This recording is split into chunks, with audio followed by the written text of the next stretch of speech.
Morning, Kenny. Alan, beautiful morning. Yes. How are you? Aye, fine. Good. So, let's get started. Welcome to Macleod Bagpipes. Good morning once again from Pipers'Persuasion, and just again, it's the 12th of May, Saturday 12th of May 2012, and we're gradually winding on towards the end of our series of interviews and famous pipers and the odd drummer, if you're interested in that sort of thing. And this is the day before the first competition of the season, green up tomorrow, where it's supposed to be gales and rain and all sorts of stuff. But we've got a Sunday morning here, and we're hosted by Macleod Bagpipes. And our interviewee this morning is Kenny Macleod. Kenny is very famous in pipe band circles, and also as joint proprietor, owner, whatever he'll clarify, of Macleod Bagpipes. Kenny's got a good history in solo piping, and the family background is very interesting as well, as we shall hear. So without any further ado, I think we're just going to cut the chase and get on with the interview. So, as usual, sit back and relax and enjoy. Okay, Kenny, good morning from Pipers'Persuasion, and you're the latest target for our website, and historically I think you've got a lot to offer. Thanks very much for hosting us here this morning at Macleod Bagpipes, and we're going to show some footage of what you do in the factory. But before that, as usual, chronologically, we'll go back to where it all started. So, understand you were born in Glasgow. Yeah, born in Glasgow, 1959. Into a piping family. My father's father, my grandfather, was a drummer in the HLI in the First World War. And he was absolutely nuts on the pipes. He just loved the pipes, you know. So he got the three sons into the piping, my dad Jimmy, my Uncle Alec and Uncle Donald. Uncle Donald didn't take it that much, to be honest about it. And unfortunately he was killed in the Second World War. Who taught them? It was Peter Macleod, you know, the composer. Aye, old Peter. Yep, he taught the... This is a hard teacher. Aye, well he said that. But he stayed over and party. It was weird because they used to get lessons. I don't know who, somebody taught them at lunchtime. I don't know, it wasn't in the school or anything, and then they went once a week to Peter Macleod as well. But, I mean, it was fantastic. What a pedigree of piping, you know. Aye, a fantastic composer, Peter Macleod too. Aye, exactly, yeah. You know, and I think he taught Norrie Gillis as well. He taught Norrie Gillis, that's right, and various other people went to him. But understood he took a wee drum, the old Peter. Right, aye. It was averse to sort of hammering knuckles and stuff like that. Old school. Aye, a wee bit kind of sore in the pupils, you know, but everybody spoke highly of him. Okay, no, I think, well, I mean, he was always there. If he taught Norrie Gillis and Dad and of course, Peter Macleod Jr., the son of Peter, was very, very famous, and he was a great piper as well. Yeah, exactly. Yeah. And he composed that famous jig, the Blue Lagoon, which is played the last couple of solo seasons by Stuart Liddell. Alright, okay, yeah. Aye. So you've still got Peter Macleod and Peter Macleod Jr. compositions getting played to this day. A lot of tunes, really, if you think about it. There's a lot of stuff that he's written still getting played. Charlie's Welcome, I think he did that. Couldn't understand. Well, he did that. I certainly have got a version of Charlie's Welcome written by Peter Macleod. Yeah. Which is the version that I learned and played, which is quite a different version from that played by pipe bands, etc. You know, it's amazing. However, back to your folks, and so before we concentrate on your father, which is a lead into yourself, what about the Uncle Alec? Well, my Uncle Alec was he was the pipe major of when I first knew him, he was the pipe major of the Clan Macleod. He was the pipe major up till about 1966, something like that. Yeah, okay. He took over the Clan Macleod from, I mean, the Clan Macleod was a very famous band. It was right up tell in us the about shops Clan and all that Macleod. kind of stuff. I mean, between the two wars, and the when the Cowl was what they classed as the World Championships.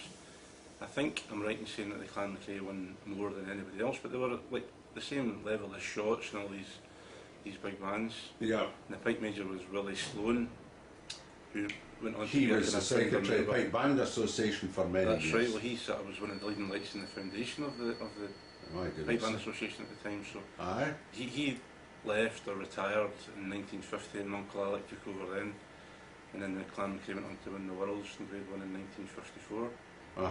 By that time my dad was in it, and you know, Eddie McClellan, Philip McDonald, Ian Ruddle, Aye. a lot of the guys who You know, Eddie taught me at the College of Piping. Right, yeah. Aye. Well, he taught my brother Donald as well. Donald went to Eddie for a wee spell as well. And Eddie played with the Glasgow Sky, He didn't did, yeah. He Later was one on, of the we ones could that maybe came. touch on Eddie there, you know. Aye. But Uncle Ali, good player. Yeah, he was a great player. I think he did very well in a lot of solo contests and all that kind of stuff, you know. It was kind of, my grandfather was quite a kind of rough man, apparently. I didn't really know him that well, obviously, but he was a big, although he was a drummer, he was a huge supporter. He used to trail the boys around to all different solo contests. And there was my dad used to tell a story about when at Euston Barra, where Alec had just finished, and somebody quite innocently behind him had sort of said, "Oh, I thought it was quite good, but a bit fast." And of course my grandfather was up wanting to punch his lights out, kind of thing, you know. But no, but he was sort of renowned as a very good piper and a gentleman. Everybody he talked to said he was a real gentleman as well. Obviously a good pipe major to win the Worlds in 1954. You have a lot of good players in the band at that time. I think I mean, I don't really. He had guys like Archie McTaggart and McFarlane, you know, as well as my dad, McClellan, Philip McDonald, Ian Riddle, John McAllister, another guy that I know. So there was a lot of good players. They tell me that I spoke to some. It was George Campbell, the senior. I don't think he was good enough to be in the Clan Macleod, but he told me a story, and you can maybe tell me if you know the truth of it, that when you went along for an audition to the Clan Macleod, you went along with your own pipes and you dragged the pipes out the box, and Alec would say, "No, play mine." All right, okay. And there's a big hard set of pipes with huge hard reeds, and if you couldn't play his pipes, you didn't get into the band, you know. So you had to have the ability of blowing a tone and a big heavy set of bagpipes. And of course that featured very heavily right through the middle of the whole last century, didn't it? Oh yeah. Even right through with Strathclyde Police and Ian McClellan. I mean, I think you had to have the ability to blow the big heavy McAllister reeds or whatever. The other thing, the Clan Macleod was the first band to ever play matched chanters. Is that it was right? Robertson chanters they call it. And again, my dad used to tell me, I mean, that was a big kind of step forward. And another thing that was a big, you know, Tom McAllister brought this, that one time you used to just play your 2-3 pace rolls, and you would get your pipes up, and you know, there was no coming in with the E. Just once you were kind of settled and got the pipes in the right position, you would play away. And can I join in? After about a part, you could recognise a tune, and the second part it sounded quite nice. And Tom McAllister brought in this 2-3 pace rolls in with the E. And my dad said that there was a couple of really good players who had to, but they were older, who had to leave the band because they just couldn't coordinate themselves. You know? So they just said, "The hell with it, you know, I'm finished with this, you know." So, but the Clan Macleod were the first ones to play. It was Robertson chanters at the time. And I think that was a big kind of move forward in the pipe band. The size of the band, do you have any idea of the size of the band or anything? Going by the photograph, it wasn't big. I mean, it was maybe 10 pipers or something. Bands weren't big at that time. It's much more manageable, really, I suppose. You know? Maybe 3 side drummers and a bass and 10 pipers or something like that, Yeah, well, and big uniforms as well, you know. Smart. In that year, I went up got another very good photograph of the band in 1947, and because they're all just out of the army at that time, it's very sharp. They were all really very smart, well turned out, you know, with their kind of military background and stuff. So they were playing in the 30s, okay? Yeah, pre-war and between the wars. Right, but they really came to their own subsequent to the World War II. Well, I think it was between the wars is when they were at their peak. Is that right? When they won more of cool at the time. I thought Glasgow Police were the band. I've got to say that, of course. You know? Well, all I mean is that I think the Clan Macleod, Aye, the we're in bullets there. and the shots were. Aye, That was, well, you know, they were right up at the, you know, your top flight bands kind of thing, you know. aye. But I mean, it was. They seem to have been better between the wars than they were after the war, if you know what I mean. Yeah. Still a good band and stuff. Aye. And of course the war would disrupt the pipe band the same as it disrupted everything else. But and they'd lose quite a few pipers in the army and one thing and that. And Uncle Donald, I mean, he didn't really get into piping, but he was killed in the Second World War, as I say, so. Aye. Not good, you know. So, and your father, how did he figure age-wise with the other two? He was the youngest of the three of them. Okay. So, yeah, he would be about 1950s, he was about in his early 20s kind of thing, I think, you know. And a good piper? Yeah, great. I remember him better than you do, actually. His Well, pipe was good, you know. In those days, I don't really remember him, but he was another guy that was mad for pipes. You know, I was very much yeah. so. A very keen piper. Went to all the solo piping and everything else, and had a good knowledge of piping, of course, and all the personalities, and they knew him also, and that was quite a help. When do you know if he ever competed solo? Yeah, he did. I've got a couple of photographs of him winning prizes, just when he was a wee kind of boy. Aye. But again, as you say, the war sort of disrupted interrupt all that Aye. sort of stuff. Just at the time when he could be expected to be the height his prowess. Yeah, he was away. What did he do during the war? He was a fighter pilot. He flew Spitfires and Bullfighters. Ended up as a squadron leader, actually. He always maintained that when war broke out, there was virtually no Air Force, there was virtually no Army really.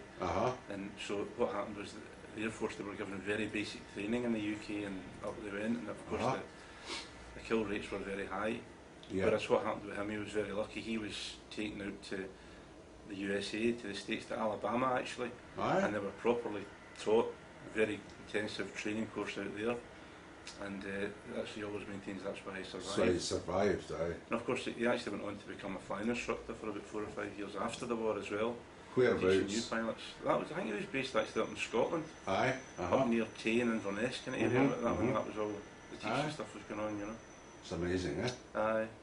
But I mean, there's no doubt about it. I mean, a lot of these young lads were sent up with virtually no training, and it was terrible. Did he have a good education before he went into that? That I'm not sure about, to be frank about it. I don't. I mean, he was 17 At when the he time of joined, war, I'm not interested in how many hires you've got. If you want to drive a plane, on you go. Well, he was about 17, 18 when he joined, so I can't imagine he would have had that much.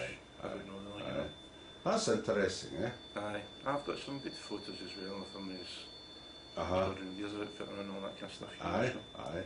He was based in Malta. He said that was the worst experience because when the Germans were kind of bombing, that was the thing they were bombing was airfields. So when you took off, you didn't know if you could land and stuff like that. Aye. He was shot down as well, actually, and he had a Was it? bullet in his stomach and stuff. So Aye.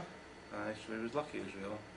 Aye. Through it all. Did he fully recover from that? Yeah, he lost a portion of his stomach, but Uh-huh. other than that, he was okay, you know. Aye. That's excellent. And did they mention anything about America to you at all, about his experiences in America? Not really. I don't think they get a lot of downtime. I think it was Just quite intensive full on. training. Aye. Yeah. Aye. But, I know that he always, as I say, he said that that's why he survived, you know, Aye. because it was proper, very well run training, you know. Aye. But, I know that he always, as I say, he said that that's why he survived, you know, Aye. because it was proper, very well run training, you know. Okay, so back to your father, Jimmy. Yeah. His piping. Subsequent to the war, is with Clan Macleod. Yep. Uncle Alex, pipe major. Who's pipe sergeant? Any idea? It was Eddie McClellan at the time was pipe sergeant. Good musician, Eddie. Aye, fantastic, you know. Aye. Great player. Mm-hmm. Great guy as well, you know. Aye, and he always had time for people, as you say. We taught you at the Aye. college. He was always teaching people, you know, Aye. for free, you know, Aye. which was great stuff, you know. Yeah, I remember classes of 12 folk in the one room, Aye. and they go round and come to you and play such and such a 2/4 march. Mm. And if you hadn't been practising, just got one of their looks, you know. Aye. So he didn't suffer fools gladly, Eddie, in a class, you know. Aye. That's true. That's Aye. what it used to be, yeah. But I remember I met my father once, so years later. I was in the police band by this time, and I just newly in the police band in the 60s. And he told my father some cock and bull story about how I was drunk one time and all this, that and the next thing, and my father's looking at me and I says, it's not me, but how do you deny stuff like that, you know? This is Eddie at his best, you know? Just a wee story. But anyway, Jimmy, so the Clan Macleod, how did it fall? How did it dissipate? What happened? Well, in 1966, I think it was, that my Uncle Alex stepped down and a guy called Andy Bell took over. I think the band was, to be honest, was probably a bit on the slide by that time anyway, so Aye. I don't really know why it happened, but my dad left, he decided he'd had enough, and so my brother Donald left, Eddie, Finlay MacDonald left, Ian Riddle, Laura Moranin, who was the bass drummer at the time, Ronnie Annan's side drummer. Aye. And they all decided, that was in 1967, it wasn't really a band at the time, but the band went to, that group of people and a few other pipers went to Skye for a week and a tour of Skye. They went to Kintail on the Thursday night, I think it was, then a couple of different places on Friday and Saturday, and then back on the Sunday, just a kind of coach tour up there. Still got some sunny footage of that, it's quite interesting. They've all just got their own kit on and everything. And then in 1968 is when they decided to form a proper pipe band. And my dad and Laura Moranin was a fantastic secretary, really great organiser. He was, aye. And an absolutely brilliant bass drummer as well. Aye. That was in the days when the bass drummers used to flourish and everything, and he was just, because he was so tall, you know, he's dead tall, and he was a brilliant bass drummer. But anyway, good looking guy, Lorimer, at that time. Yeah. Aye. And also he would, he was, I say, he was a great organiser, so my dad, they both approached the Glasgow Sky Association, who sponsored the band. What they did was they bought kilts and jackets and sporrans for the band and gave them £1,000, which that's a lot of money, massive, you know. Aye. Huge. Okay, the bands weren't big, but it's still very, very big money, you know. Aye, aye. So that's when it all kind of kicked off, 1968. Could you tell us, just as a sideline here, about the Highland associations to, you know, folk watching this in South America, that, you know, how these associations came to be, just in a sentence or two, and how they acquired this money? Yeah, well, I think there's several associations in Glasgow. So you've got the Glasgow Sky Association, the Lewis and Harris, Lewis and Barra, Tyree, Isla. And it's really for people that, again, I assume it was in those days for work, they would leave the islands and come to Glasgow. Of course, they didn't want to lose their roots, so they would form associations so they could see. Most of them seem to house themselves in the West End of Glasgow and Partick and Govan and places like that. Well, they used to call that bridge on their central station the Hielandman's Umbrella, because they would congregate there at weekends and stuff. And, so that's it all formed. I mean, it's at one time, it must have been, if you think about it, in the early days, 50s, 60s. I went to all the dancing in the Helmers Institute in the Glasgow Sultan Road Town Hall, where you had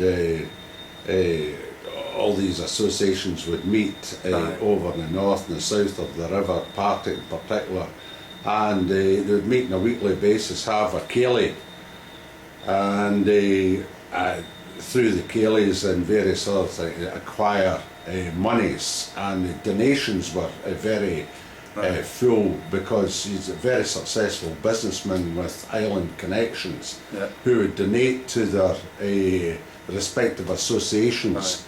And the Glasgow Sky was particularly rich because it was a big island, about 70 miles long, with a lot of forebears in Glasgow and all the rest of it. So you were fortunate to be beneficiaries of that. Yeah, it was, I suppose it was a good connection. My dad being a Macleod, and you know, there was a guy called Duncan Macleod who owned the Macleod Hotel Group, the Royal Hotel in Portree and all that. Yeah. He was putting a bit of money in, just what you're saying. I take it there's no actual Sky connection with your family. It's just a coincidence in name. Well, my father's mother was a Macleod from Skye. She was from Pipers'Persuasion. Ah. She moved when she was just a baby, really, you know. So she was a Macleod. They were both Macleods. My grandfather and my grandmother, you know. So good. that's the kind of 10 years link. Aye. With my mother's from Gilphead, you know. She's not okay. Highland connection, but our Gaelshire connections, you know. So, 68, they formed the band. Yep. What grade did they go into? Well, I went into grade 2 at the time, because there was my dad, my brother Donald, Eddie McClellan, you know, Finlay. A lot of good players. They were all from the clan Macrae. And there was guys like Hugh McInnes. Yes. Great player, good young player. Tom Johnson, who was with the Beakill and all that as well. He was another player. And there was guys like Dick Morris and Tom Morris. Yeah. People like that. A lot of John McAllister. Kind of went to the band and it kind of got kicked off. Willie Connell, who ended up, he was with the Renfrew, I think, and then he went to Canada. He was there at that time as well. Willie was a fantastic player. Aye. One of the top line soloists. Yeah. He was an all-in wrestler or something, was it? Is that right? Yeah. He was a wee burly guy. I'm sure it was wrestling or something. Yeah. Could be. I remember, I've only ever really spoken to him after he went to Canada. That was. I remember him competing in the platform at the Helmers Institute in the big solo competitions, and hey, he was no mean piper. He was an excellent player even before he went to Canada. He acquired a lot of fame across in Canada. He did, yeah. I think he was teaching and judging and all that kind of stuff, you know. Aye. You mentioned the Highlanders Institute. My sister Morag used to work in there as well. Aye. So it's another wee kind of link with the Highland stuff. She worked as a barmaid in there for she was just after leaving school to make up some money and stuff, you know. Okay, so the band Glasgow Sky Association get better. Yeah.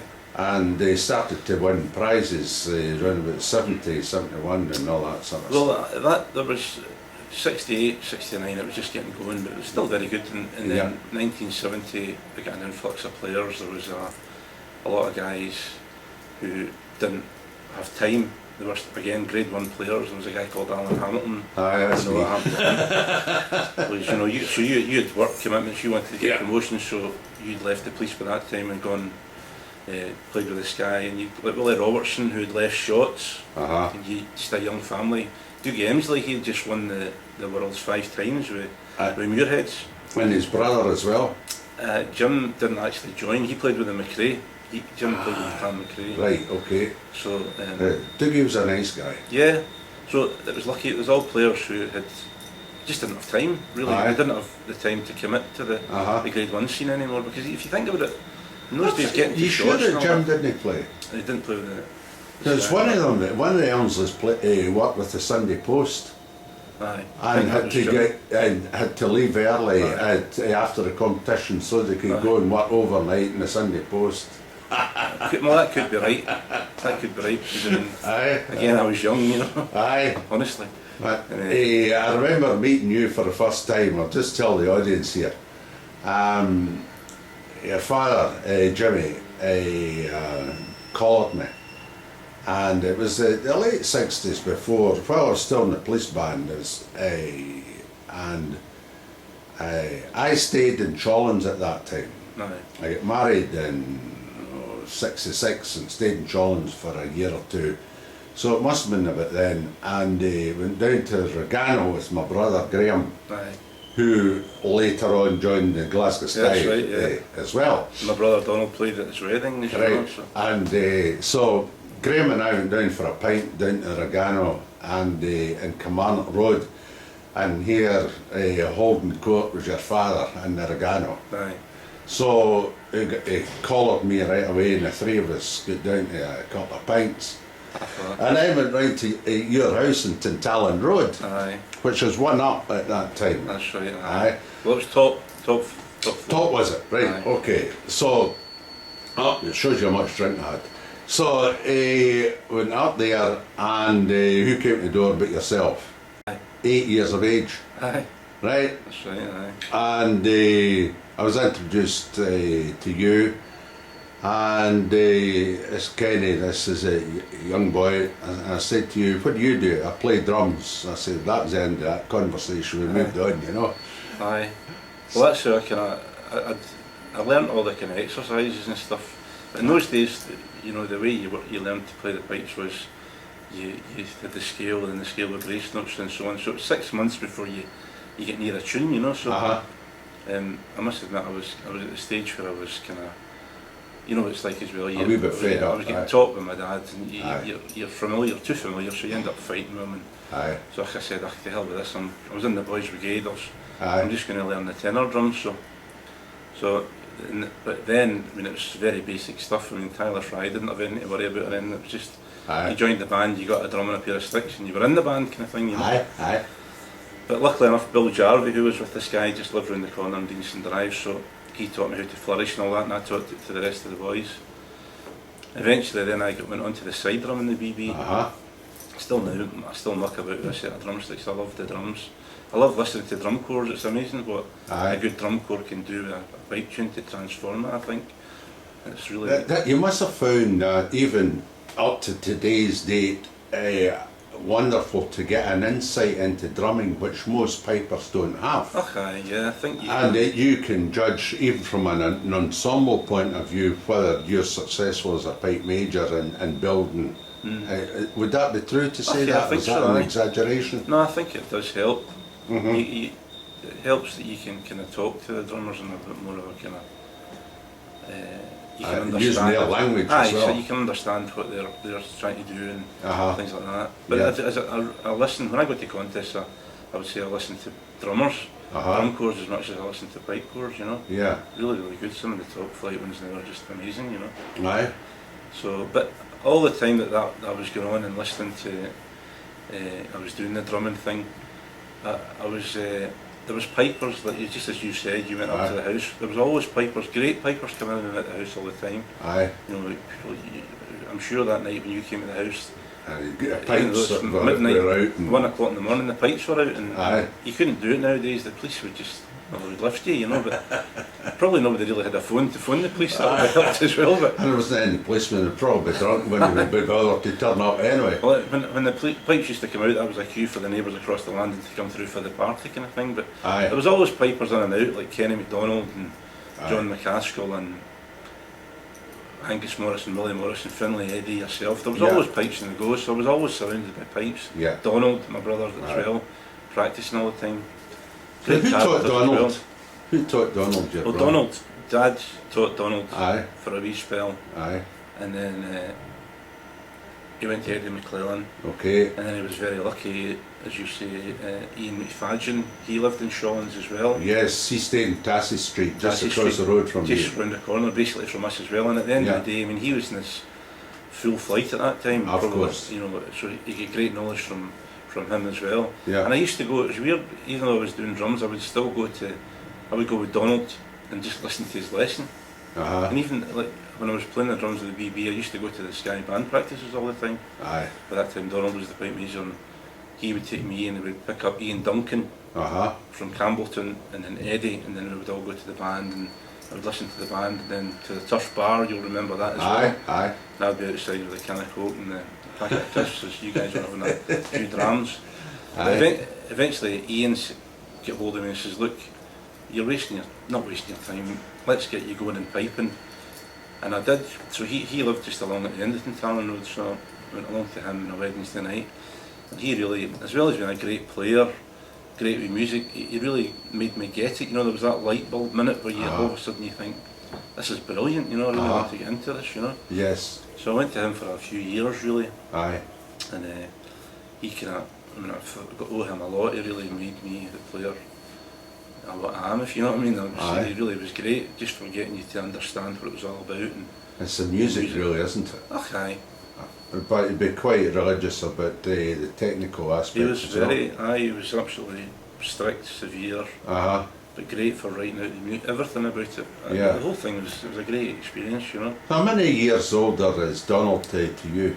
12, Right. quite a bit older, so. Aye, so it's because that gives us the listener an understanding. So Jimmy had the band for how long? He had the band from 68 to 73, I think. 73. Okay. And then he got a job down in Wales, in Barry in Wales. Okay. So he moved down there. Right. At that time, it was another recession was in the go. Yeah. So that's the only job he could get. So he left the band at that time and Donald took over. Donald took over. Donald was successful with Yeah, the band did really well. Champions of Champions in 75, I think. Promoted to Grade 1 in 76. And of course they'd won the World Championship in the second grade under your father. 72, yeah. 72, I was a member of that. And That's right, yeah. And it was a wonderful day. We won everything that season. Yeah. Just went out and played. And it's a wonderful attitude your father had with a very narrow programme of tunes. Mm-hmm. And we just played all the family favourites. Uh-huh. And anybody joined the band, from grade 1 or whatever, they didn't really have a lot of time to swat up tunes, so your Uh-huh. father was shrewd enough to just stick to the standard tunes at that time. And as a result, you could just almost walk into the band if your fingers and your pipes and everything else was fine. You didn't have a big learning curve of tunes. And I think Miss Elspeth Campbell comes to mind, that sort of tune, a standard. And just go and play. But funny enough, Kenny MacDonald said that to me as well.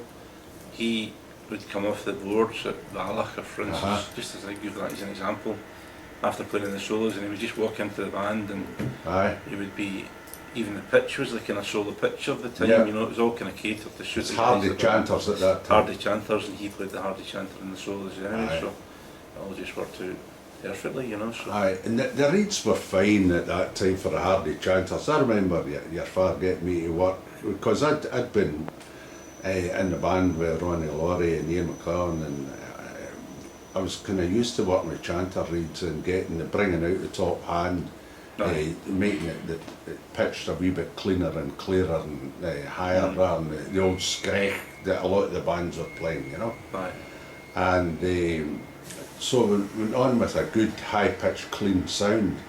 It was, as you say, it was more a solo pitch we went on with. But there wasn't a big band either. We were 10 pipers or something, 11 or something like that. But, so it was easy set up, really. I think the Hardy Chanters as well at that time had something going for them, They were, the only experience I can remember, and had a kind of big impression on me, was, when I was young in pipe bands, Strathclyde Police, Dyser, were the sort of big bands, 77, 78, 79, they were fantastic, Dyser, because it was cutting edge, really great stuff. Strathclyde Police, fantastic as well. But anyway, in 79 the Worlds was held in Nottingham, and City of Victoria came over with Jamie Troy, playing Hardy Chanters, and it was just amazing sound, They talk about pipes going like bells, that's just what it was like. It was like just ringing drones and chanters, and that was old Hardy Chanters.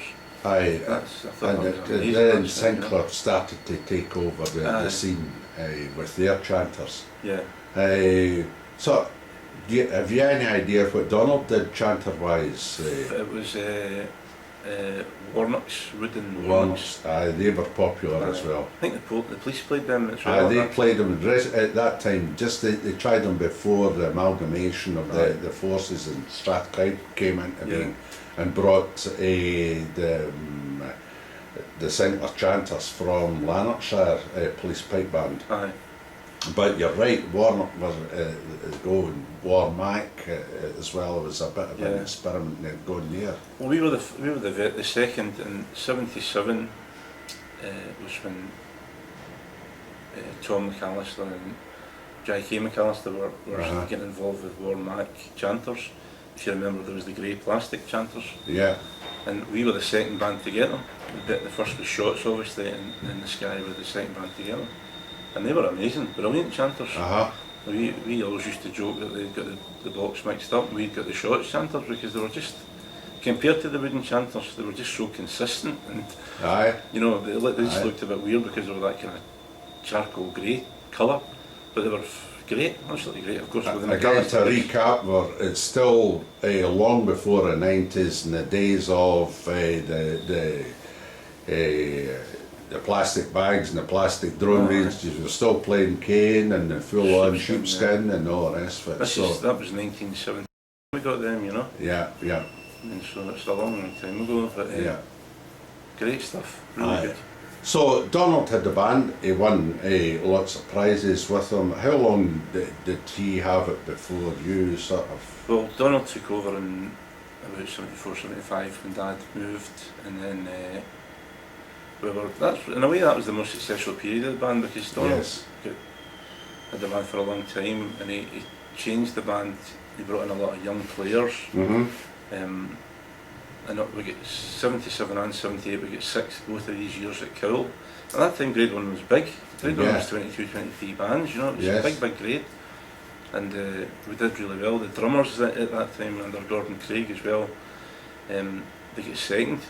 There was a second place prize for the grade 1 drumming at Cowell and they get second there as well. So the band was really doing great guns at that time. And then we went on, just all through the 80s I think we were it was pretty good.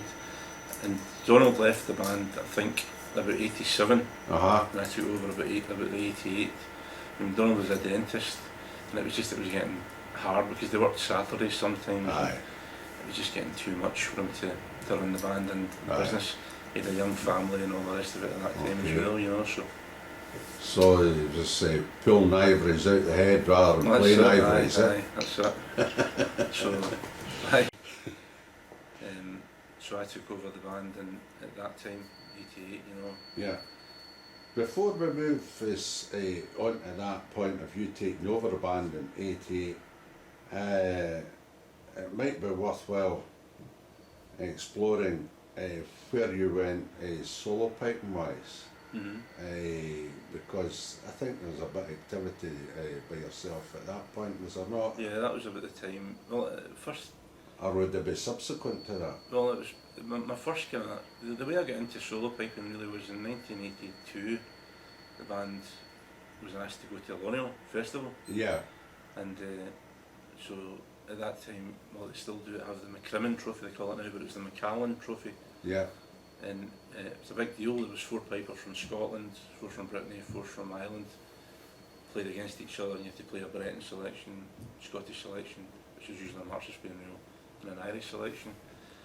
So, but there was a qualifier for it and all that, and the first 4 in the qualifier went to play the first 4 from the play in the actual competition, yeah. So, Dougie Alexander said to me, he ran the festival on the Scottish side, you want to play in it? I said, well, I'll give it a try, kind of thing. I was pretty friendly with it. I knew the MSR, that'd be okay. Breton, Dougie sorted me out that, he gave me some music for Breton music. And I was pretty friendly with Fred Morrison. Just again used to see him socially and all that kind of stuff. And Fred then, as he is now, was an absolutely phenomenal player. And but a great guy and everything and that. He was going to be playing in the contest, but he helped me with the Irish selection, which was fantastic really. So he gave me a load of Irish tunes. And so that kind of got me into it. I qualified that year. I think it was great, like Alan MacDonald, Fred, might even been Gordon Duncan and myself for the first 4, but there was 7 or 8, 9 players played in it. So in Falkirk Town Hall, quite a big deal, you know. Yeah. So I kind of get into solo piping that way, and then from then I kind of get more into it, and I played in the Macallan Trophy a few years after that. Lucky enough to win it in 1990, you know. Excellent. Fred at that time, as I say, was pretty hard to. 3 of the years he won the Macallan Trophy, I was second, but I mean, Fred was just like miles. He was so good at that time. As he is now, I'm not, but I mean, he was just amazing, you know. So that's how I kind of get into solo piping. At that time, I started going to Kenny MacDonald for Pipers'Persuasion. Right. And he was a great friend of my dad's anyway, you know. He was one of the guys that was always in and out of the house. And John McCaskill, you know, they were great buddies. And there's that tune, The Terrible Twins, was written after the two of them because of the hijinks they used to get up to, you know. Aye. And but they were all quite friendly. My dad played the pipes at Kenny's wedding. But there's a funny story my mum always relates about. It was about the day of the wedding at 8 o'clock in the morning. There was a knock at the door, and it was Kenny and Dr. John McCaskill, you know, who was the best man. And Kenny was saying, "Oh Jimmy, I'm dead nervous. Can you get us up to the Regano and knock the back door and get us in for a couple of drams?" As you know, my dad was never out of there, you know. So that's what happened. 8:30 in the morning, they went up, knocked the back door, in they went. My mum was saying that they came back about 11:30. Absolutely bluttered, the three of them, you know. So she relates the story. She was there on all her wedding finery, you know, doing a big fry up with tea and toast and all that to try and bring them in. Try and bring them back. But they were, once they'd eaten, the three of them were fine, and it was a great day out. But so he was a great. I went to Kenny for lessons. He was a brilliant player as well. Very, very methodical player, a musical player. Oh God, he didn't play fast. No, it's full of. But there's a lot of style about what he did. Absolutely. Aye. And he was the man for years. Aye. If you took your dad was used to see, he won his first gold medal when he was like 17, and good bagpipe as well. Fantastic, you know. And he was just great to go with because he was a great laugh, and he was great to get lessons from, and real good character. So he kind of got me into Pipers'Persuasion, and he stayed in Battlefield, which again was quite close to where I lived at the Shawlands and all that. And Kenny stayed at 49 Copeland Road in Govan. Right. And that was a family house. Right. And when I was a cop in Govan, in the band, I used to go up to the family house in Copeland Road and get a cup of tea in the morning. And his mother was a very, very nice woman. Aye. Really nice woman. I think it was at Tyree. Yep, that's it, yep. And really nice folk. And I remember the night I was at Lodge the Gale, and there was a tatting here and supper, and the Pipers were there, myself, and there was another chap, a male nurse who was in Glasgow Sky, Mackay. Yeah. And Kenny and several others, and the phone rang, and Mackay got the job of breaking the news to Kenny that his mother had died suddenly. Yeah, it's a shame. And Kenny was never the same man after that. It was a tragic blow to Kenny MacDonald, that, you know. He really was a great guy, you know. Smashing guy. Cracking piper, and as I say, he was a real character in the pipe scene, you know. Absolutely brilliant guy. So, shame. Okay, so any other successes in solo piping, Kenny? Well, Kenny kind of got me into Pipers'Persuasion. I competed with that, not to be honest, not to great success. But I did pretty well in the MSRs, the light music stuff. I mean, I got out the B grade as it was at that time into the A grade, and I placed a couple of pretty decent prizes in the A grade light music at Oban and Inverness and stuff. Didn't win anything. But down in London, the Brather Corn contest, I always did quite well, and I won that as well. One of the years that qualified me to get into the former winners. I only played in that a couple of times. That was twice through, which was mad. I mean, I don't think people realise just how, when you get to that level, it's a different level again. I mean, the guys it's a 10-minute, absolute 100% concentration exercise. It's amazing. These guys people don't realise how good they are, you know.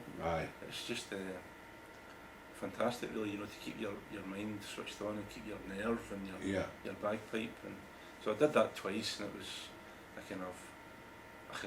just petered away probably from solo piping at that point. Because your pipe band had taken over. Well, the band and the band was starting to do quite well as well at that time. It was just difficult to fit it all in, you know. So how did you do with the Glasgow Sky in that particular phase that you had it? Well, we did. In the early 90s, we kind of moved the band up a wee bit again as well, and you know, we got 6th one year at the British in Lisbon, Northern Ireland. 2/3 for piping that day. It was always, I mean, to be realistic about it, that was the only top 6 prize we got. we were always kind of top 10. Uh-huh. It did run a bit hot and cold. If it was good, it was pretty good. If it was bad, it wasn't good at all. It was bad, you know. Yeah. But we were always kind of there and thereabouts. I always felt, you know. Yeah. And I left the band in '94 was my last season.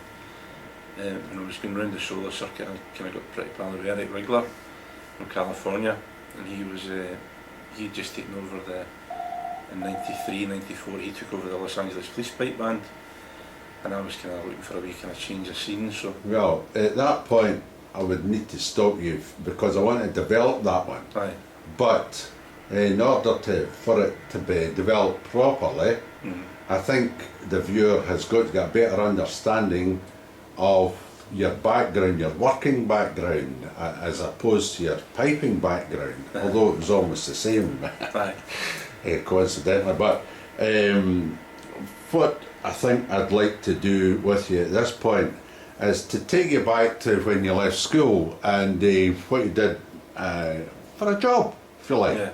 Okay, so what kind of education did you have?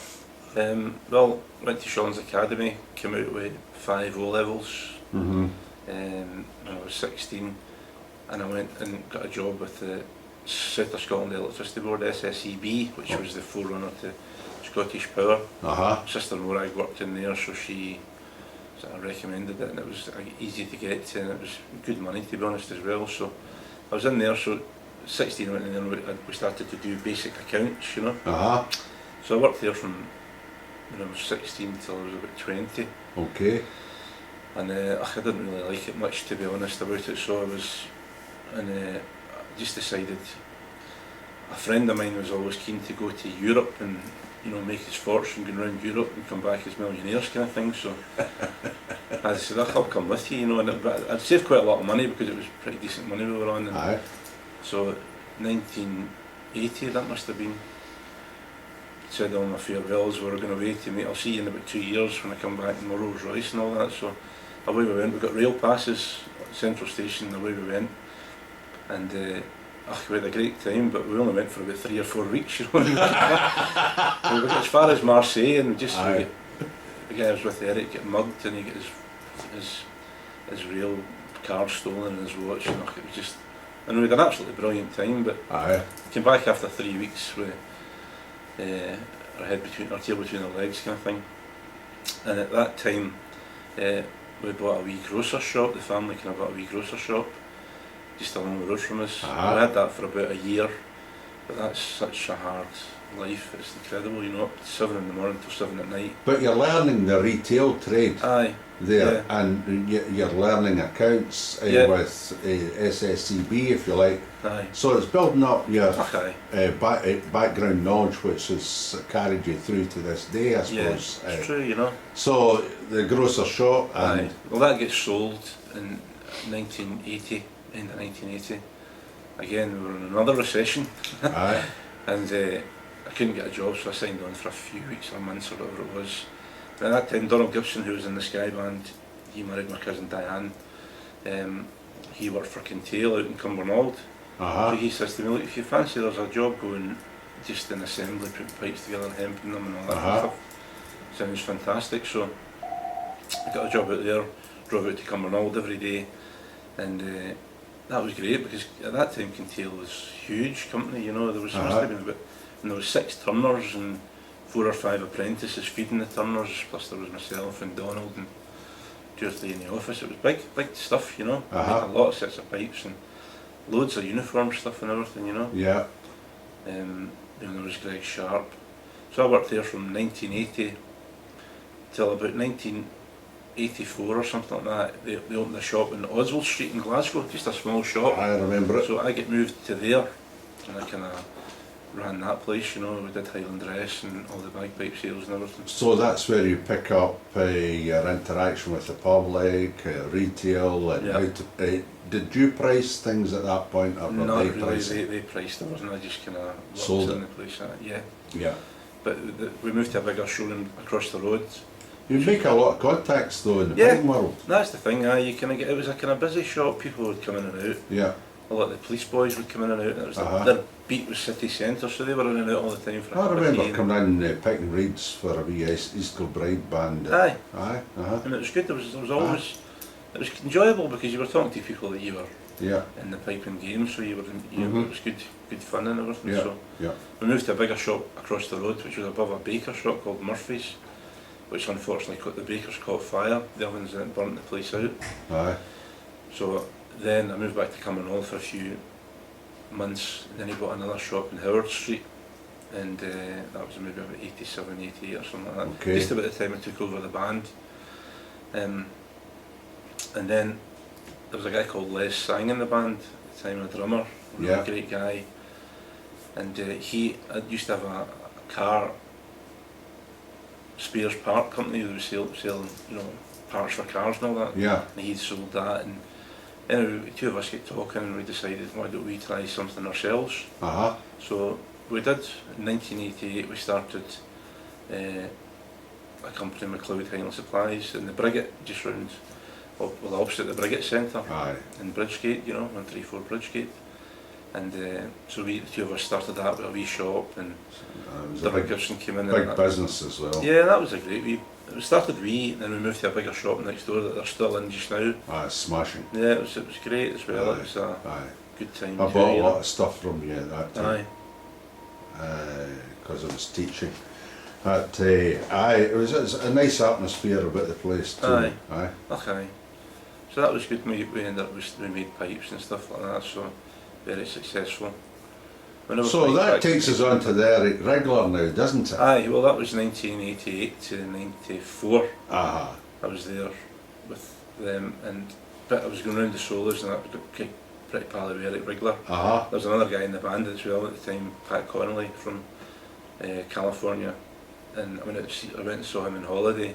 I loved the place, so I was getting itchy feet, and I said to Eric, Eric was saying, well, there's a possibility we're going to try and get kind of work permits or green cards for people that come and play with the band. I thought, I'm your man. So 95 I moved out to LA and played with the LAPD band under Eric. And it was brilliant really. It was just I stayed with Eric's mum for the first 3 months, and she had a beautiful house, with the swimming pool, the whole thing. It was fantastic really. It was just great.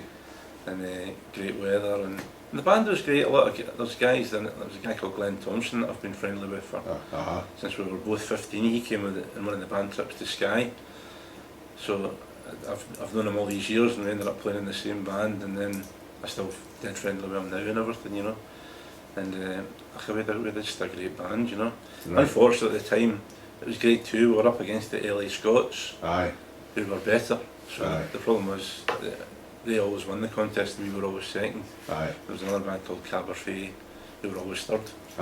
And it never changed from that. Every contest it was the same result, because that was the way it was, And of course that's a corner of America. Is it isolated pipe band wise by many thousands of miles? Well, I mean, if you think, it's a huge city, 12 million folk, but pipe in terms it's probably quite small. But and it's amazing to think the LA Scots, they've done.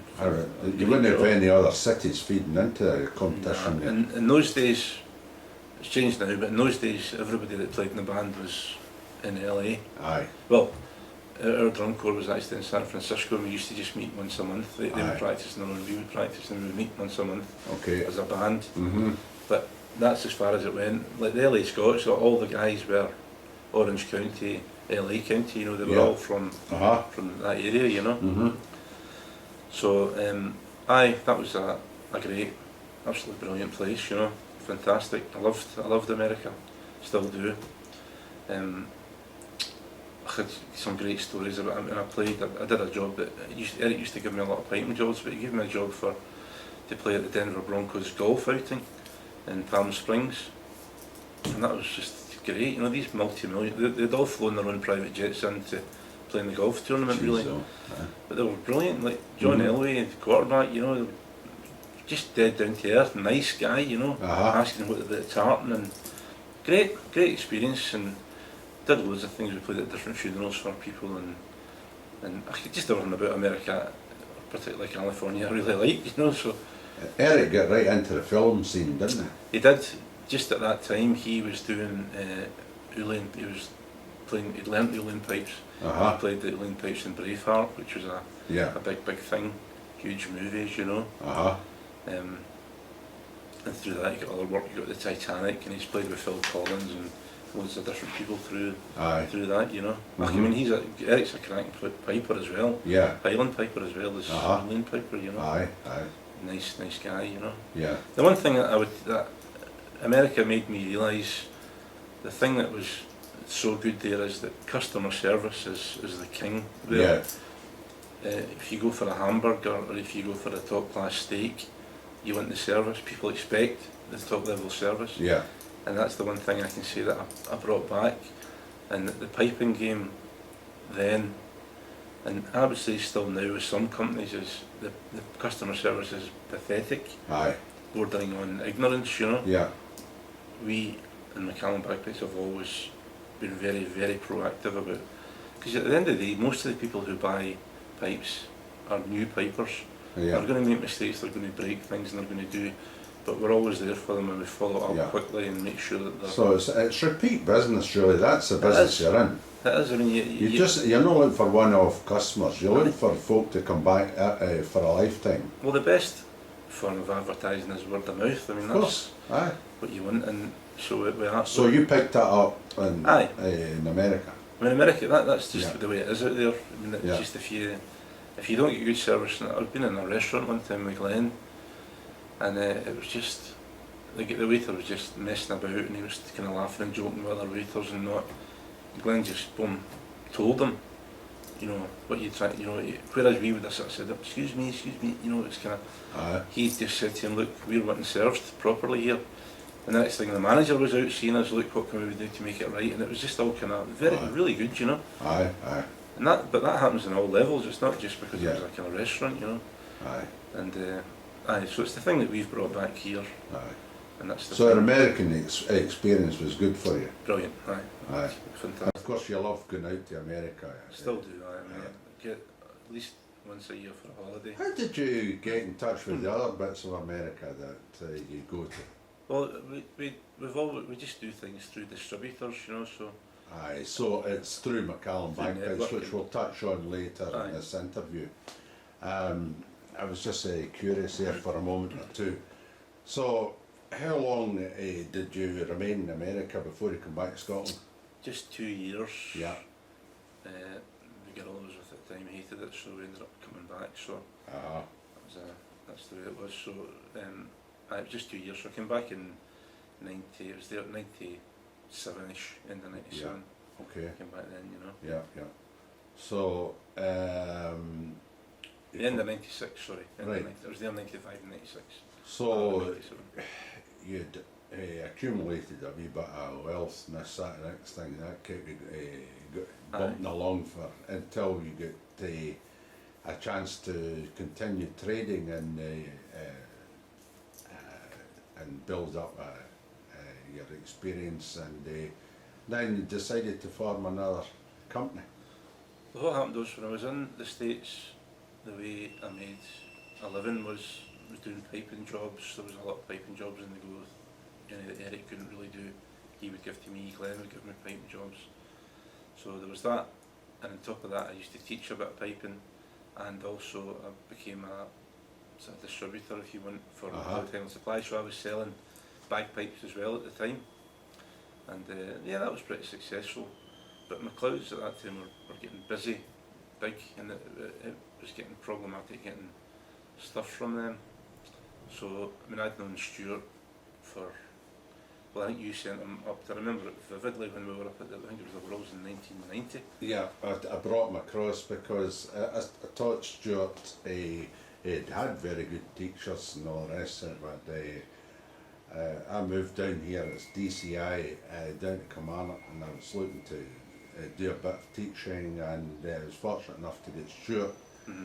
And long story short, I had him for a few years. I played with Kilmarnock Pipe Band, but I felt they had to up his game a wee bit, and you were pipe major of Glasgow Sky, and introduced the two of you. Was it Worlds or something? It was the Worlds. He'd been playing somewhere because he was uniform man. Yeah. and he came up and said, you know, he was desperate to join and all that Aye, stuff. so the Which three of young- us, I took him up and introduced and I recommended him for your band. Yeah. So I'd kind of known Stuart since then, Uh-huh. and I knew his engineering background and stuff. He worked for our local Very, company. very good player as well, Stuart. That's where he scores, because he's a really good player, Uh-huh. great ear, and he's a great engineer as well. Clever guy, you know. Aye, his father, Arthur, ex-fireman, had brought him up to the door at one point and asked me to sign a reference form, a referee form, for McCrindle's That's right, yeah. engineering Yep. when he was 16, so he became an apprentice in there. Aye. And quite unassuming, Stuart. Okay. And I didn't know how clever he was until years later I learned just offhandedly that he was a charge hand, he was in charge of the workshop Aye. at 22 or something. Yeah. You know, I mean, Aye. that's some acceleration in learning, you know, and it must have been exceedingly good engineering, practical engineering, mathematics, everything else, and he's taken to the computing end. And personality. Water. Huh? He would have the personality to put his point across without, Yeah. you know, Aye. letting people know they'd done something wrong, for instance. Aye, without but giving nice them- with it. Exactly. Yeah. So when I was out there, I couldn't get repairs done. I couldn't get practice chanters. Yeah. So one of the times I was back, I said to Stuart, look, how about making us doing some repairs for me, doing a couple of practice chanters? Aye. Of course, absolutely no problem for him. You know, he used to work in his dad's workshop on a Saturday morning. Aye, the wheel lathe there, huh? And he did that, so that's how it started. I was selling, you could say, Macleod practice chanters at the time, and it was great, no problem. So once we came back from the States, I thought to myself that it doesn't make sense for, all I know is by making pipes or selling pipes. Uh-huh. I says, there's no point in me sitting up against Stuart, let's get together, start something together. Uh-huh.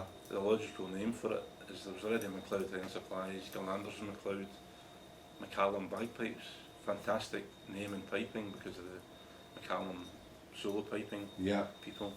Great Yeah. Scottish name. Uh-huh. So that's how we started. We started Macleod bagpipes, and at the very again we just worked from his dad's Arthur's workshop. Yeah. Tiny wee part of his workshop. There was just three of us. And made garages and huts Yeah. just round the corner. That's what we always used to say, that we could sell you a practice hall as well if you needed something. Aye. So, so at that time there was just three of us worked there, and Stuart was still working for McCrindle full time. Aye. He just used to work at nights and on Saturdays, you know. Yeah. So it kind of grew from there. But where Stuart really has revolutionised the way that pipes are made, and he's actually made it easier for the turners in a lot of ways, because I remember then I was used to, my mind was clouded by what had happened before that, so I used to know how it was done in Kintail, and I used to know how it was done in Macleod Iron Supplies. And I remember the first CNC, he was saying to me, we should get a CNC machine, it'll do this, that and the next thing. Which is an automatic, it's a big automatic machine, Aye, and computer. there'll be footage in this interview showing it in operation. So he says, let's get a CNC machine that'll speed things up for the copying and stuff. Oh, it's only about £5,000, and I was like, £5,000? Couldn't sleep for a week thinking about it. £5,000 was like a pure fortune for us at that time, you know. Uh-huh. And to be honest with you, it was a huge mistake. I kept putting them off and putting them off. And eventually, reluctantly, I said, okay, we'll get it. Of course, we get it fitted up, and I see how it works, and I realised then that what a huge mistake I'd made. And from then on I knew that when Stuart said he needed something, for the fact that my job was as simple, just to make sure that we could get it for him, you know. Uh-huh. And all it really did was, there's a lot of negative press on the internet especially about CNC machines, but all it did was, in my old days in Kintail and Macleod Iron Supplies, we used to have a copy lathe, so there was a metal part Uh-huh. that the lathe would physically trace, Yes. say a tenor top. So it's a Which metal replicated pattern. it. Yes, and it would replicate it. Yeah. What happens in the CNC, it takes it to a bit more of an advanced stage, but it doesn't have a pattern to follow, it's just a numerated It's a computer program, Yeah. and it follows the data, and the tools are moved about in the chosen pattern, Yeah. and they form the shape that you wish. And the thing about it is it was a major hassle to change it, you know, to take a tenor top, to take the pattern, Yeah. original pattern off, put the new pattern on, try a few runs, whereas with Stuart you can do 2 tenor tops, won't reprogram it, just send a program, put the new Yeah. part in, bang. It was just it was mind blowing for me, and as I say, the fact that Stuart had actually sitting and written this program, it was just, again, it was mind blowing. But as I say, then I realised, okay, this is the way forward for us. And from now on, if he needs something, we'll be getting it. We just need to find the money to get it, you know. Again, to be fair, in the early days it was the plastic and the metal that you were using for the fast production. That's what you were using the big machines for. Yeah. And a lot of the wood that you were cutting was still semi-traditional to some extent. Okay. But again, you've got programs, you've got machines that slightly automated, but with operator a concentration on the product and the quality of the product. We've got half the factory has got manual machines, but even on all the manual machines, he's got digital counters. Yeah. So that there's no margin. It's super accurate. You know, it's not. Yeah. There's no. So what you have is a background of being able to replicate the customer's order Yeah. in years to come. If he comes back in 5 years' time and say, look, so many things are maybe broken as an accident or whatever, or I've got another 5 pipers, so I need another 5 chanters that match these 20 chanters that you already supplied me with. Yeah. Can you do this? And you look back at the customer's order and you've got that order and you can say, yeah, can do that accurately. Well, I mean, that is the key. I mean, the second CNC thing that we bought was a milling machine, which finger rolled the pipe chanters, and that meant that we got a pipe chanter very quickly, a good pipe chanter very quickly after we started. Again, 100% down to Stuart, because he used to make reamers, and if it didn't work out, he would just scrap it and start again and make another one. Because he was a tool maker, so that was a huge saving in terms of money for us. Right. It was a huge commitment in terms of time for sure, but so we got a pretty good pipe chanter quite quickly. But it meant that this milling machine meant that if you came in and said, Alan Hamilton said, well, I like it, but I want the E sharper, the F flat or the I, blah blah blah, it was done. Aye. Saved under Alan Hamilton's programme. Yeah. Here's 10. As you say, you come back 2 years later, I've got another 5 pipers. Alan Hamilton's programme, bang, you get exactly the same thing again. Or if I come back to you in a couple of years at the time and say, I want to tweak that a wee bit, just get out the original programme, tweak it up to your customers' recommendations or desires or whatever. And so it's you always suit saved. the customer all the time. The original's always saved, so if we lose the plot, you think, hold on, I've lost it here, I don't know where I am. No problem, back to the original. That's already saved. We can start again. There's been instances in history where chanter makers have tried to shoot top flight majors and they lose their chanter or their reed even sometimes. Yeah, they can't go back. It's famous for reed makers, isn't it? Yeah. They make good reeds and then they don't have a record about how good how to make the good reed because they're too busy adjusting. Yeah. So that was another big move forward, and all we've done really since then is you see things on the internet which do you prefer handmade bagpipes or CNC made bagpipes? And it always makes me smile because there's people who don't really all the CNCs do is make the mounts, you know, do profile the plastic practice chanters, finger hole stuff, engrave stuff. The hand turning is still a critical part of our production, you know. And of course you keep the wood for a while anyway, don't you, before you turn it? Well, as we've got bigger, we season the wood more. That kind of makes me laugh a wee bit as well, or smile, when I see people saying, there is some makers who buy seasoned wood. That's fine, but not that long ago, well, 4 or 5 years ago, there was a bit of a blip in the supply of blackwood, and it was because the people in Tanzania had to renew their licences, and that delayed things. So what happened was, if the people in the mills weren't making money, they scattered, so production, our supply of blackwood went down. But because we had so much, a lot of the smaller makers were coming to us saying, we've got literally none left, can we buy some off you? Now, these were the guys that were sort of saying, well, we season our wood for a year. Aye. Now, they weren't going to buy it from us and then season it for a year and then in a year's time make pipes. Aye. So there is a wee bit of codology with some people Aye. going on. As we've got bigger, then we buy more, so we get. But we've been on the game going now for 10 years, and really, we're probably only season the wood for 5 or 6 months now. You know, in another 10 years it'll be a year. But it's such a long process. It's Aye. a lot of people who claim that they season for a year, I'm not sure if they do, you know. Aye. Who knows? Aye. It'd be hard to tell. You're made to be convinced. Yeah, exactly. You know. The way I've always looked at it though, I mean, bagpipes are bagpipes, it's about the sound of the pipes, you know, there's different processes for making pipes. That has got nothing to do with the sound of the bagpipes, you know. Aye. There's people who like, I can totally get why people would want to buy a completely handmade instrument. Yeah. I can get that. I mean, I'd love to, I think, like a Morgan car, totally handmade, fantastic. It'd be lovely to own one. Yeah. But there's nothing wrong, or there's no difference in quality of sound in the way. It's all about the quality of the sound, it's not about the process that makes the bagpipe. Well, somebody else remarked to me,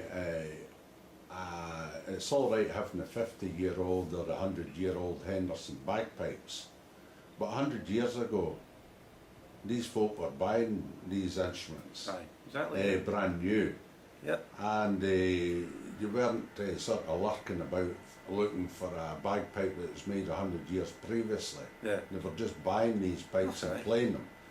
Yeah. And these pipes are excellent bagpipes, the old Hendersons and all the rest of it, no doubt about it. But they're certainly any better than the modern instrument when it's made properly. Ach, no. I mean, there's plenty of young guys going around playing a lot of handmade pipes, or Macleod pipes, or other makers that use CNCs. I mean, there's plenty of makers who use CNCs now. In fact, it's probably the norm. Aye. We were the first to do it, so we're ahead of the pack because we've been able to reinvest the money in buying.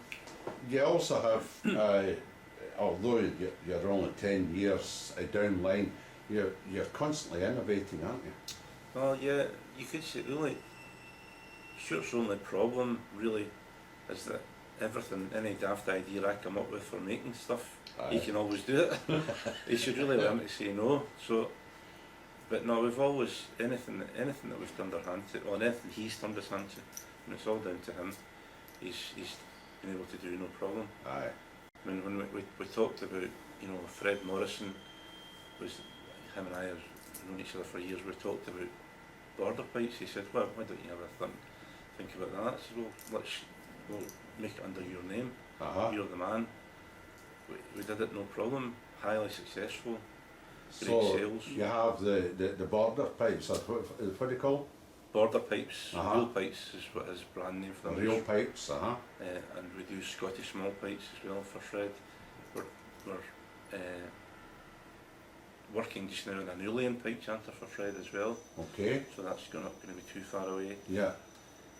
And you also have Willie McCallum on board. Well, that was, we decided ages ago, a few years ago, it might be quite nice to have a separate chanter just as a designated solo chanter. So Stuart and I were kind of talking about who we could get and all the rest of it, and a few names were bandied about. Obviously Willie was one of them. We always kind of joke about it because what happened was I went away and I was lying in my bed and I'm thinking Willie McCallum, Stuart McCallum, and I came up with the advertising slogan, MCC squared equals gold, before we'd even asked Willie if he would do it.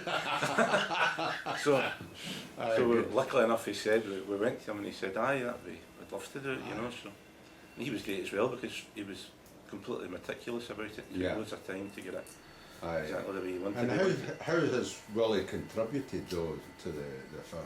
Well, first of all, we got to know him through that. As I say, he was very meticulous. He wanted it a bit lower pitch than the band pitch. I mean, band pitch is getting ridiculous, actually, I suppose you could say. But so he wanted it pulled back a bit. He was great to work with because he was always very. It wasn't random. He knew exactly what he wanted, and Yeah. you know, him and Stuart just worked together and got that. So that was perfect. We got a great guy as well. Obviously, great player. Aye. Good relationship with him, and we knew that he was retiring from Strathclyde University, yeah. So I said to him, you know, would you be look to do something? So he said, well, yeah, maybe. The main thing he wanted to do was teaching and all that kind of stuff. A few, summer schools abroad and all that. So we said to him, well, why not, 2 or 3 days a week down at our place? One thing he's been great for is tidying up the accounts, the way we do our accounts. He's used to working with much bigger budgets. Because Willie's an accountant. Exactly. Aye. And product development, he came down and he said, well, he'd won the Metro Cup playing a set of our pipes, and from a Fallon Tully the year before he'd won the Metro Cup playing a silver set of pipes as well. Anyway, he was saying, but what if we tried this, that and the next thing, and we've done wee tweaks since he's come.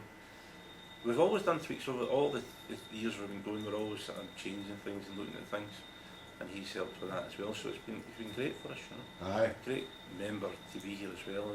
Aye. A few of the boys now go to him for lessons in here and stuff. Yeah.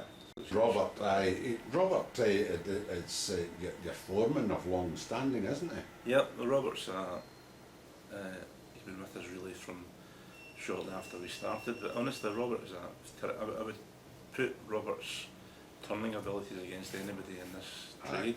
Aye. Fantastic. Aye. He really is. I mean, he can turn his hand to anything. He's a clever guy as well. If anyone who's had any refurbishing done with him, I'll tell you, he's a fantastic turner.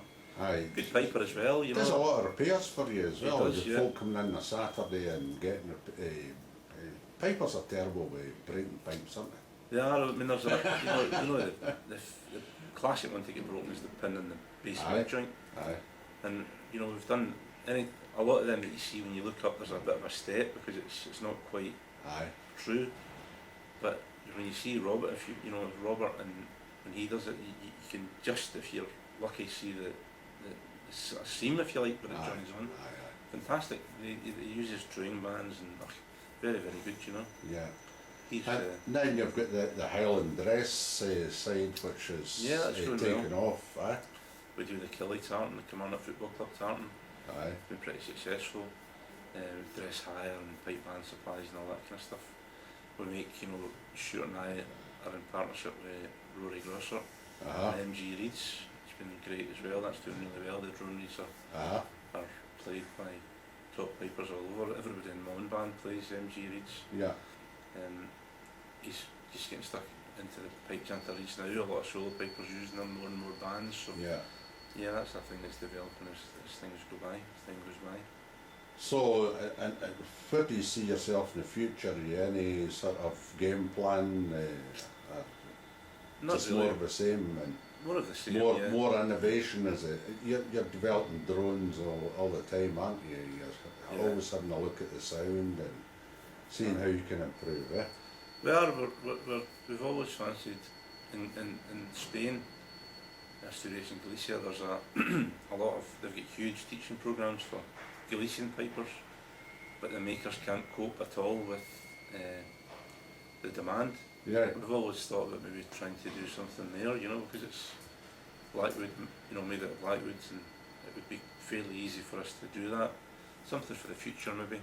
Same with the Ulian pipes, it's exactly the same in that there's plenty of people who want to buy Ulian pipes, but the makers can't cope with the demand. I mean, some of the best makers have got years delivery, 7, 8, 9, 10 years delivery. So the first step is to get this Ulian pipe chanter with Fred, and then we'll maybe move into the full pipes sometime in the future. That reminds me about something I nearly missed, the Breton scene. And you've done instruments for Brittany, haven't you? Yeah, well, we already do we do a designated Breton pipe chanter. just a bit lower pitch, so it's easier to play with the bombards. And we came up with a good idea. They play quite a lot in C naturals and F naturals. But it used to be they had a wee plug that they would just tie on to the bottom of their chanters, but we came up with a system of buttons that are sit in the bell of the chanter at the bottom, so you can take them up. You know, if you're playing it, they stop in between sets. You can play a tune in a C natural. You take it out and push it in. And it's usually bright yellow or bright green or whatever colour, so it's easy to spot and easy to, if you did drop it, you could find it. And so that's been very successful. A lot of bands using that. We do the drones in D. They call it D, but B for us. So it's not B flat. It's in B, much higher pitched, shorter drones. We do all that as well. And we've made bombards in the past as well. We've done all that. That's quite an expert thing to match what they're looking for, and there's a lot of work goes into that. There is, but we've been very lucky. Through in the summer months, we've always had Breton guys have been coming here for. They wanted to have a good experience of playing with Scottish bands, so they've asked if they could come and work for us during the summer. So we've had. So who have you had working here?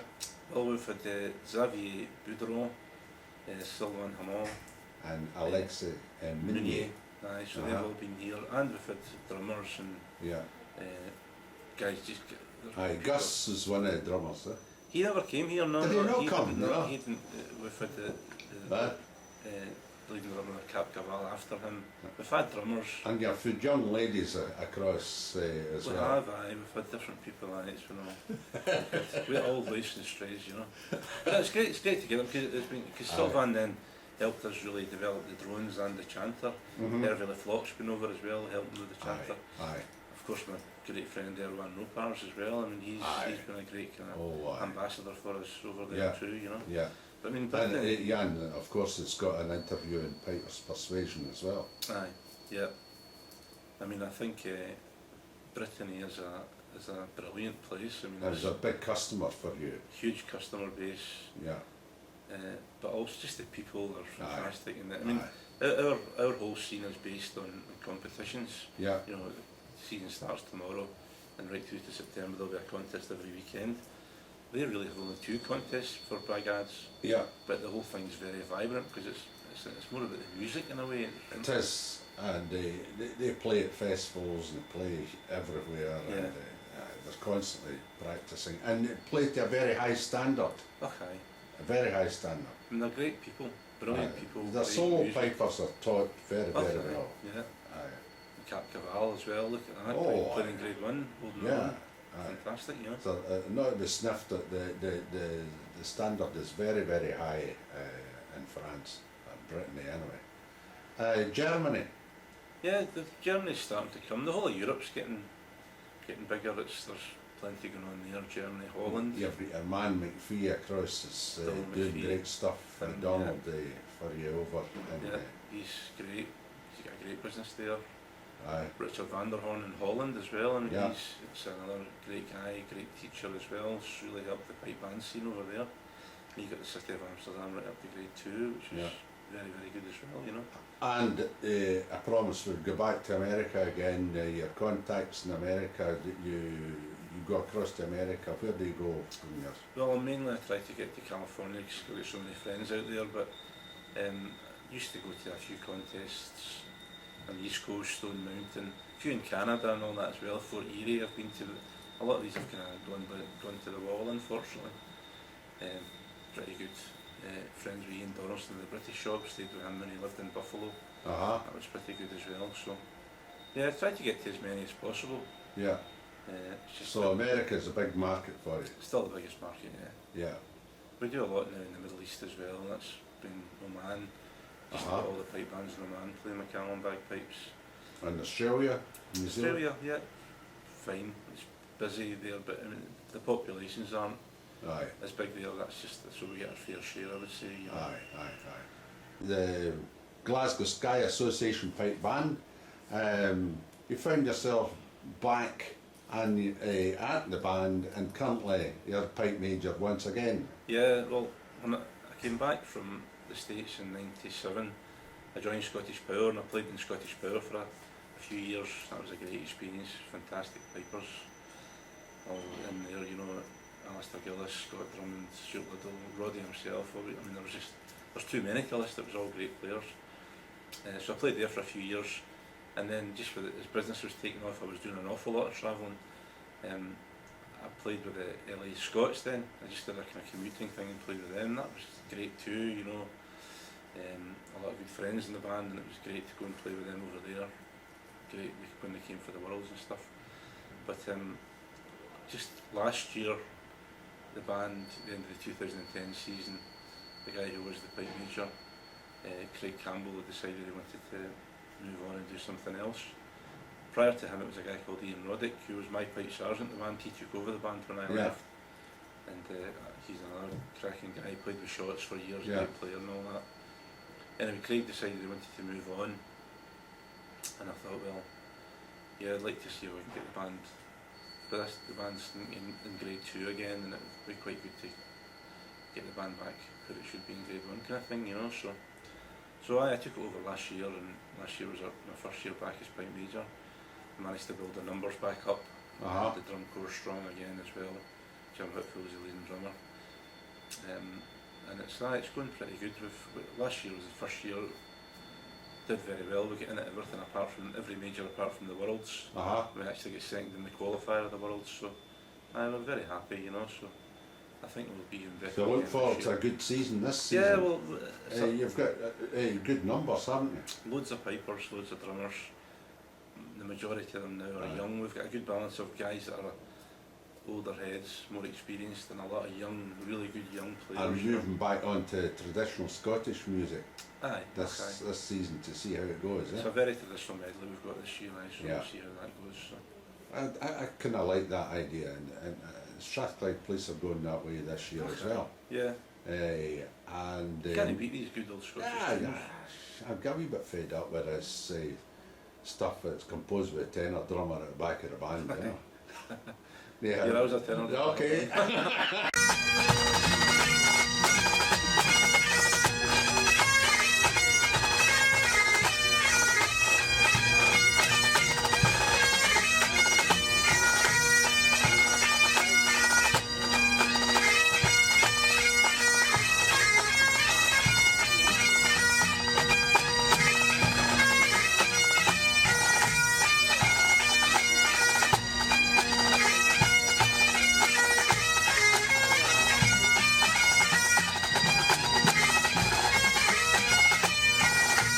Well, we've done a wee tour of the world just to finish up this interview, and thanks very much this morning for your time, Kenny.